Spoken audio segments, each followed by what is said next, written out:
Bom dia, meu nome é Osvaldo, sou residente de radiologia aqui pela escola.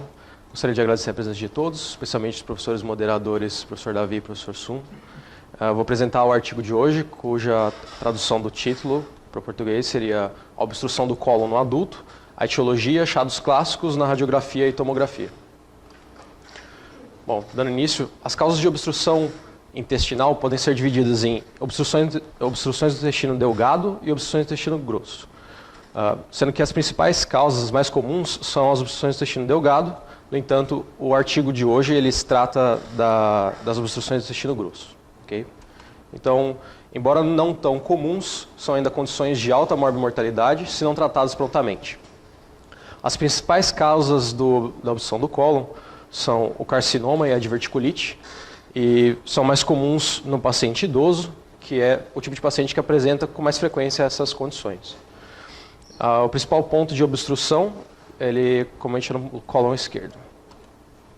Bom, então o quadro clínico ele vai variar conforme o estágio de evolução da doença.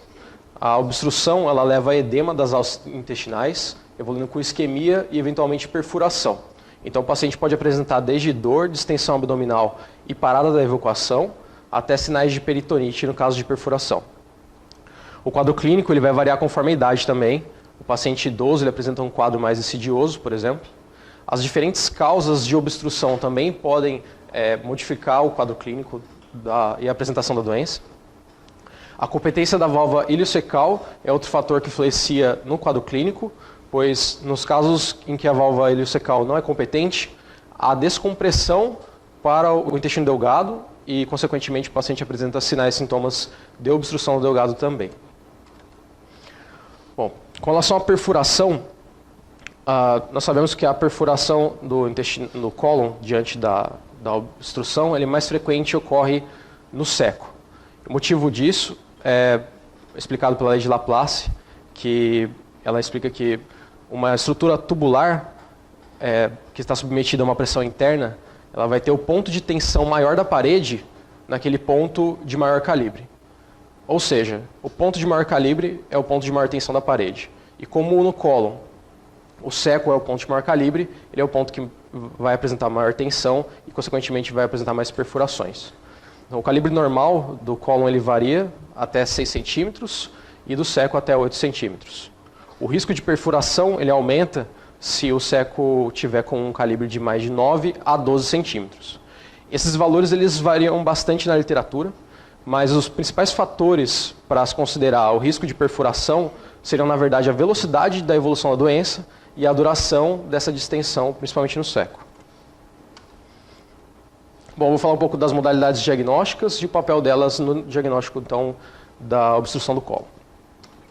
Primeiramente, da radiografia de abdômen, costuma ser o primeiro estudo de imagem, devido à disponibilidade, acessibilidade, baixo custo e baixos riscos ao paciente.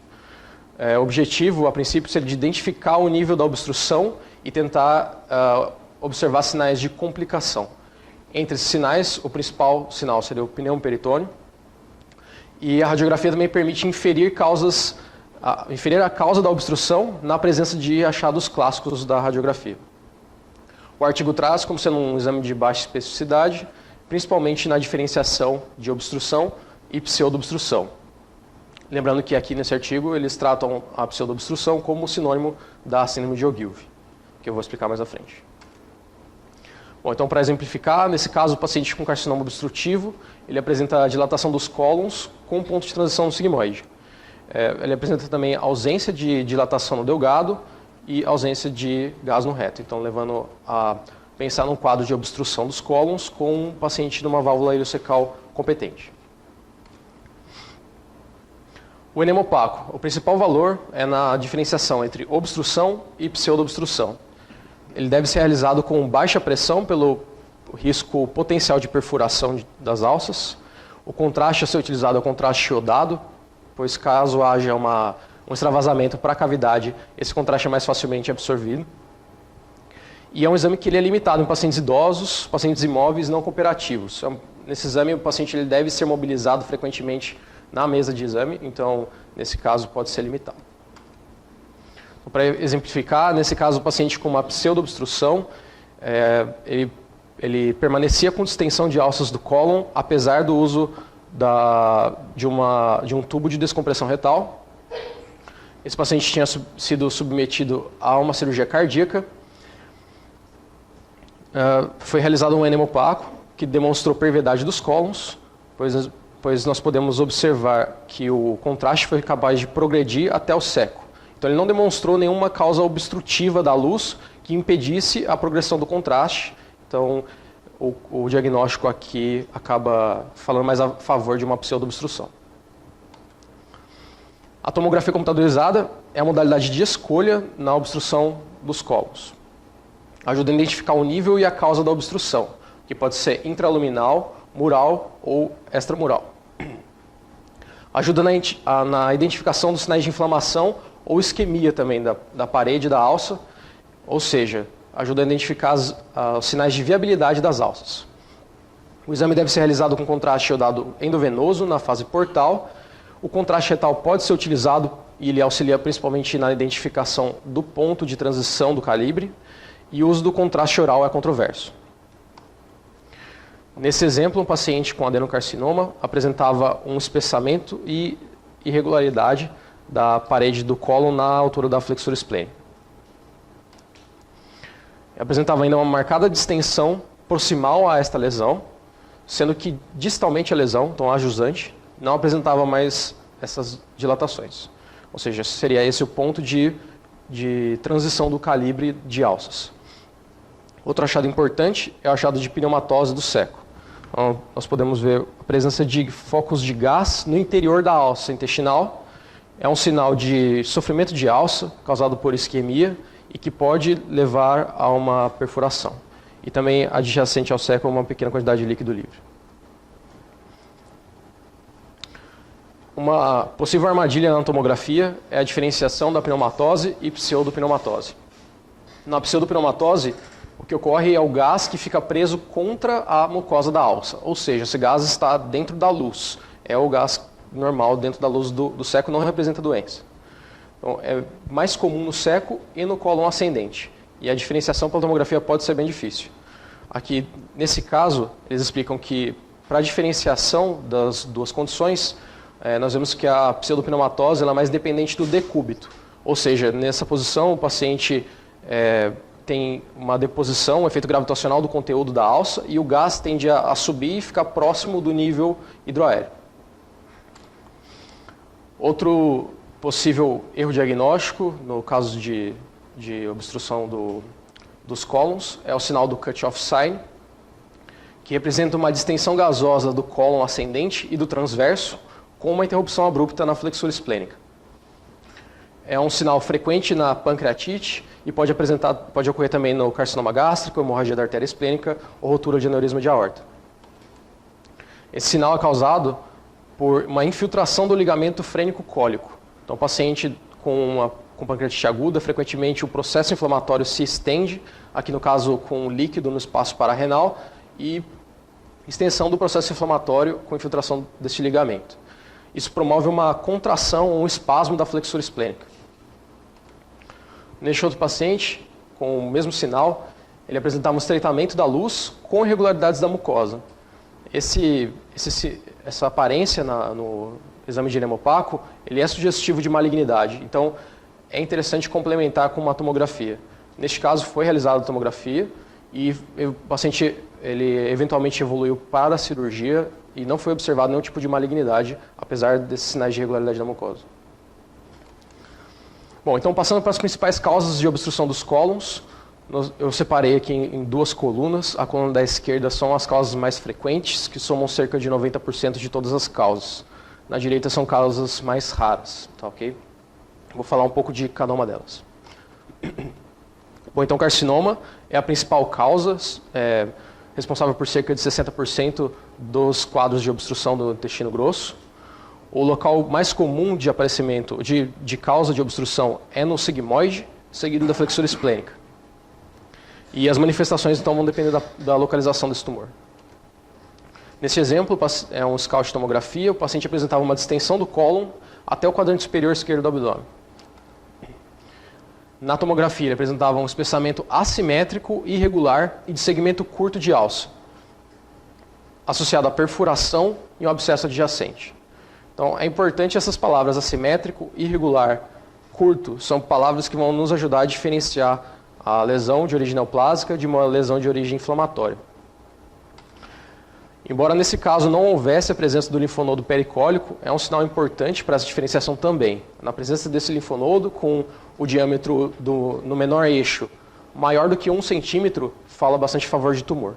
Algumas referências consideram um valor de 0,8 centímetros. Bom, passando para a diverticulite, é responsável por cerca de 10% das causas de obstrução dos cólons. A obstrução, nesse caso, ocorre por edema da parede e infiltração pericólica com microperfurações do divertículo, evoluindo, então, eventualmente para a obstrução. Geralmente, a obstrução ocorre depois de múltiplos episódios de diverticulite. A clínica, então, da obstrução nesse paciente é de dor no quadrante inferior esquerdo do abdômen, febre, massa palpável, distensão abdominal, podendo, então, ser, eventualmente, simulando um carcinoma. Então, nesse exemplo, o paciente foi submetido à tomografia e no SCOUT nós observamos a dilatação dos cólons até a pelve. Na tomografia apresentava um espessamento simétrico de um segmento longo de alça, maior que 10 centímetros.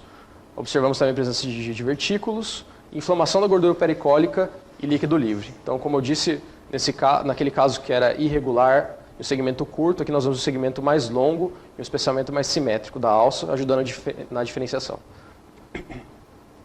Outra causa da obstrução dos cólons é o volvo. Ocorre por uma torção da alça sobre si, levando a uma obstrução. É responsável por cerca de 10% das obstruções e leva a um comprometimento vascular no ponto de torção, com isquemia, necrose e perfuração. O mais comum é o volvo de sigmoide, seguido do volvo de seco, então o volvo do transverso e flexura esplênica. Esses dois últimos são muito raros. É mais comum no paciente idoso, no colo sigmoide que está cronicamente dilatado e redundante. Então, o volvo de sigmoide ele pode ser observado na radiografia em até 90% dos casos e ele se mostra com sinais clássicos. São eles o grão de café, o sinal do U invertido, o sinal da exposição norte, que é o achado mais específico, e a ausência de gás no reto, que é um achado mais sensível. Então, ilustrando o sinal do grão de café, ele ocorre por uma dilatação do sigmoide com oposição das paredes mediais. Essa oposição forma uma fissura central, uma aparência de uma fissura central, que dá esse aspecto de grão de café, sendo que os contornos laterais, os contornos da imagem são formados pelas paredes laterais da alça. Pode estar presente no volvo de sigmoide e volvo de seco. Então, só para ilustrar que o grão de café tem essa fissura central e é por isso que leva o nome da condição. O sinal do invertido, outro sinal presente na obstrução do colo, no volvo de sigmoide, ele ocorre por um sigmoide marcadamente dilatado, dobrado sobre si, nesse caso com uma importante distensão do cólon amontante e ausência de gás no reto. O volvo de sigmoide também pode apresentar o sinal de exposição norte, que ocorre por um reposicionamento do sigmoide fora da pelve, se estendendo acima do nível do cólon transverso. Então, aqui na imagem, a seta em branco demonstra o cólon transverso, a seta preta demonstra o cólon sigmoide acima do nível do transverso. Esse é o sinal mais específico de volvo de sigmoide. O achado no enema opaco do volvo de sigmoide é o sinal do bico de pássaro, que corresponde a um estreitamento abrupto no ponto de torção. Neste caso, ocorreu passagem do contraste através do ponto de obstrução, inferindo que há a obstrução parcial. No volvo de sigmoide, na tomografia, nós podemos observar o sinal do redemoinho. Ocorre por torção de alças, vasos e do mesentério. Os cólons, neste caso, se apresentavam também dilatados e preenchidos por material fecal. E a localização do sinal do redemoinho pode ajudar a diferenciar o volvo de sigmoide do volvo de reto. Aqui no caso, essa torção dos vasos e das alças nós observamos na fossa ilíaca esquerda, então favorecendo o diagnóstico de um volvo de sigmoide. O volvo do seco é o segundo mais comum, ocorre então por torção do seco com uma obstrução proximal, e nesse caso a distensão vai ser no intestino delgado. É uma condição rara, é responsável por 1% das obstruções do intestino do adulto, e ocorre quando o cólon direito não é fixo na parede posterior do abdômen. Os fatores predisponentes são a gravidez, colonoscopia recente, mas basicamente qualquer causa de dilatação do seco poderia provocar um volvo. Então, nesse caso, por exemplo, o volvo se encontrava deslocado para fora do quadrante inferior direito do abdômen, com uma distensão importante, nesse caso medindo mais que 9 centímetros, pensando que aumenta o risco de rotura. Neste outro caso, o seco era deslocado para a linha média e marcadamente dilatado. O ilho terminal e o apêndice foram deslocados junto com o seco, ajudando a identificar a topografia como sendo a topografia do seco. E observamos também, nesse caso, a dilatação do intestino delgado pela obstrução proximal. O sinal do redemoinho, então, também estava presente. Aqui, no caso, nós vemos ele na fossa ilíaca direita, o que ajudaria a diferenciar de um volvo sigmoide. Um caso que pode se confundir com o volvo é o seco móvel. Ocorre quando o seco se dobra anteriormente, sem torção. E pode surgir também no paciente que apresenta um seco móvel e desenvolve um ilho adinâmico. Neste caso, o seco ele fica distendido, deslocado medialmente, mas nós vemos que existe gás preenchendo todo o cólon, então ele não representa uma obstrução total da luz. E a tomografia não evidenciou o fator obstrutivo nesse caso. Outra causa menos frequente é a intussuscepção. É responsável por 1% das obstruções dos cólons no adulto. As causas podem ser benignas ou malignas. Nesse exemplo, o paciente foi realizada uma tomografia. No SCOUT nós vemos um colo transverso dilatado até o quadrante superior esquerdo. E na tomografia, nessa mesma topografia, nós observamos o aspecto de alça dentro de alça, então com invaginação das alças do colo transverso e a projeção de gordura mesentérica e de vasos para dentro da luz. Conteúdos intraluminais são outra causa que pode levar à obstrução do cólon do intestino grosso. A principal topografia é no reto, pode ocorrer também no sigmoide, e a principal causa é o fecaloma, embora outras condições tenham sido já relatadas. É mais frequente no paciente idoso, debilitado e acamado. Nesse caso, por exemplo, observamos a impactação de material fecal no reto, com distensão do cólon a montante. As hérnias raramente podem causar obstrução do intestino grosso, sendo que a obstrução pode ocorrer por qualquer tipo de hérnia da parede abdominal, do diafragma ou, eventualmente, por hérnias internas. E o diagnóstico definitivo é por tomografia na maioria dos casos. Neste caso, por exemplo, nós observamos uma distensão do seco e do cólon proximal a essa hérnia, que era uma hérnia incisional, e a ausência de dilatação das alças ajusante. Então, seria a hérnia o fator obstrutivo nesse caso. A doença inflamatória intestinal é outra causa possível. Na doença de Crohn, são frequentes áreas de estreitamento do cólon que podem levar à obstrução. Já na retocolite ulcerativa, isso é muito raro, devendo levantar a suspeita de malignidade. Lembrar que esses pacientes eles têm maior risco de desenvolver câncer de cólon e a tomografia é o principal exame para identificar a obstrução nesses casos. Nesse exemplo, no SCOUT de tomografia de um paciente com doença de Crohn, nós vemos a distensão até o cólon esquerdo, onde observamos um espessamento da mucosa com realce, e o espessamento da parede da alça com realce da mucosa, dando esse aspecto estratificado para a parede. Esse era o ponto de obstrução nesse caso. Outras causas menos frequentes são a obstrução extrínseca, que pode ser causada por endometriose, linfonodomegalia, entre outras causas.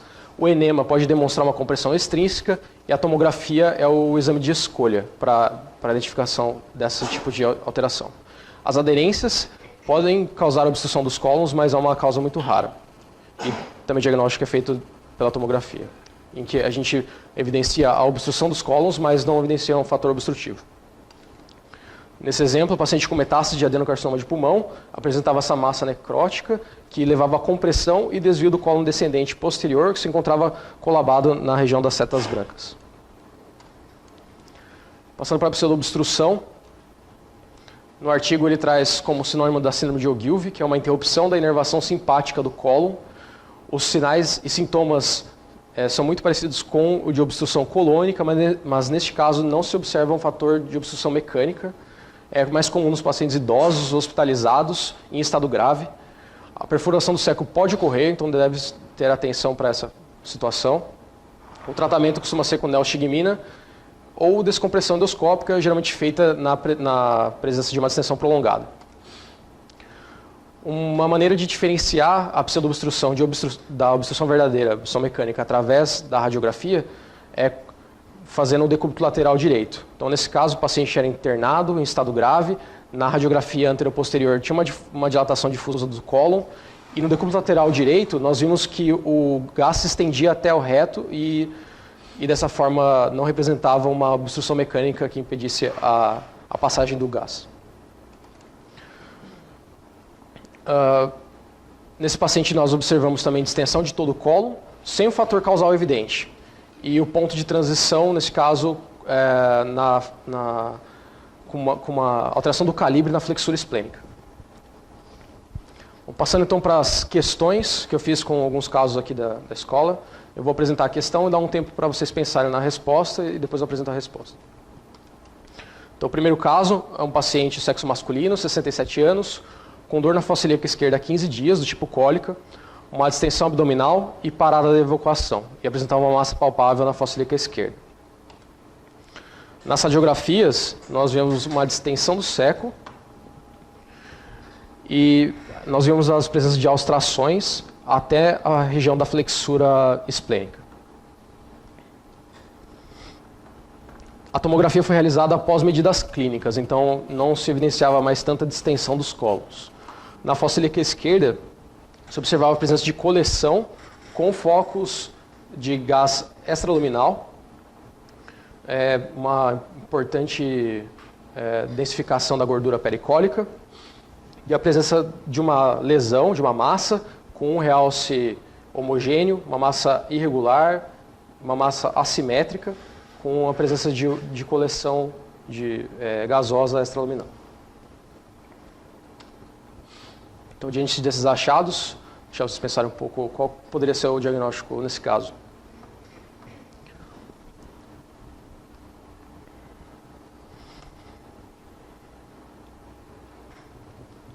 Bom, então, passando para a resposta, nesse caso, a doença era um carcinoma. O paciente foi submetido à cirurgia, foi observado a presença da massa como fator obstrutivo, apresentava um ponto de perfuração próximo a essa lesão. O paciente foi submetido a uma colectomia com reconstrução a Hartmann.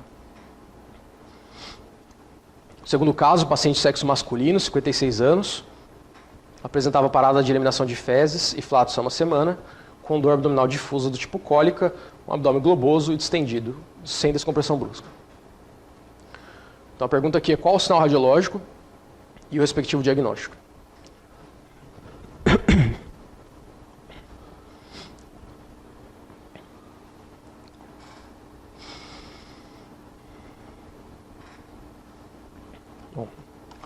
O sinal radiológico aqui é o sinal do grão de café, que nós vemos pela posição das paredes mediais do cólon sigmoide, formando essa fissura central, então esse aspecto em grão de café, que nós vimos ser frequente no bulbo de sigmoide. Então aqui na tomografia nós vemos uma distensão dos cólons, e na topografia do sigmoide nós vamos observar o sinal do redemoinho, que é essa torção da alça juntamente com os vasos e com a gordura mesentérica. No coronal fica mais fácil de observar a partir do sigmoide, apresentando essa torção dos vasos e da gordura. A última questão, paciente sexo feminino, 64 anos, com dor abdominal infraumbilical há 9 dias, parada da evacuação, náuseas e vômito, quadro de febre e descompressão brusca positiva na fossa ilíaca esquerda. Então, na tomografia apresentava uma distensão de todo o colo, distensão do seco, com um ponto de transição na fossa ilíaca esquerda. Na tomografia observamos de novo a dilatação das alças, inclusive de alças de Delgado. Nós observamos um ponto de estreitamento, de transição do calibre da luz da alça na fossa ilíaca esquerda. Havia presença de alguns divertículos e sinais de inflamação com uma densificação da gordura nessa região. Qual seria o diagnóstico neste caso? Provável.